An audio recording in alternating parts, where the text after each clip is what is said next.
and Sunday. Friendy?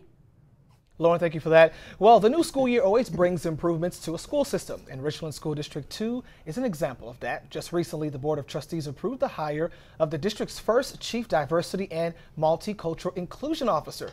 Joining me now is the new chief herself, Dr. Helen Grant, as well as the District 2's top educator, Superintendent Debbie Ham. Good morning, ladies. Good morning. I feel like I'm in the midst of royalty here. Wow. Ladies, thank you so much for being here this morning. I know it's bright and early.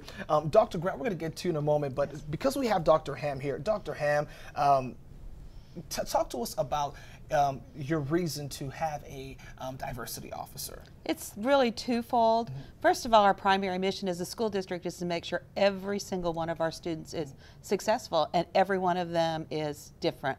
They bring different experiences, they bring different strengths, and we think this position can help us make sure that we capitalize on all of that. And then school districts are really businesses, and we know that diversity in a business setting is a key to success. So it's important for that reason as well.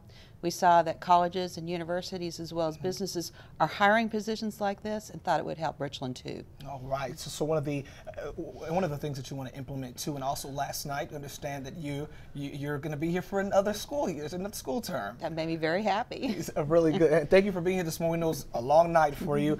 Dr. Grant, we're going to get straight to you. You're not a stranger to diversity. Talk to us about your background.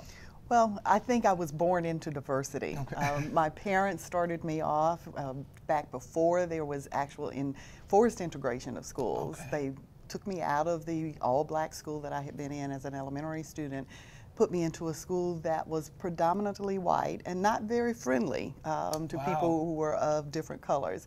And so I learned early on what it means to get along with people who are not like me, how to find commonalities with people, to make it so that we could make it through. There were very few African Americans in the school at that time, and we stuck together and we made it through. And I started from there learning how to be a leader. And a large part of being in this kind of a position is knowing how to be a leader, how to bring people together, how to help them find ways that they are alike, and how to help them build upon the differences that they have. And just speaking about that, you're coming from that life experience and also an experience as an attorney. You worked at a law firm. Yes.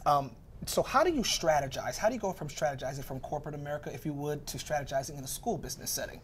Well, I think I have come to my passion. I love children and appreciate education. And so we look at it in terms of what is going to be best for our children. Our mission in Richland District 2 is to educate our children so that all of them can be successful. We are a very diverse district. And there are ways to build upon the strengths that each person brings. It may not be the same. What you have as a strength may not be the same as what I have as a strength. Right. But if we can pull those two together, we're stronger. Wow. And really quick, we have about 30 more seconds. What do parents have to know? I guess, what are some ideas that you have that you could talk to us about? Probably the most important thing for parents to know is to get to know your teacher, get to know your school administrators, let them know your background, let them know your culture, so that they can then incorporate that into their classroom so that the other students can benefit from the uniqueness that the child brings to the classroom. Wow, okay, Dr. Grant and Dr. Debbie Ham, thank you so much for being here. Richland School District 2, hiring the first diversity and multicultural inclusion officer. I know that's a mouthful, but I got it right. Yes. All right, folks, stay with us. There's more Good Day coming up after the break.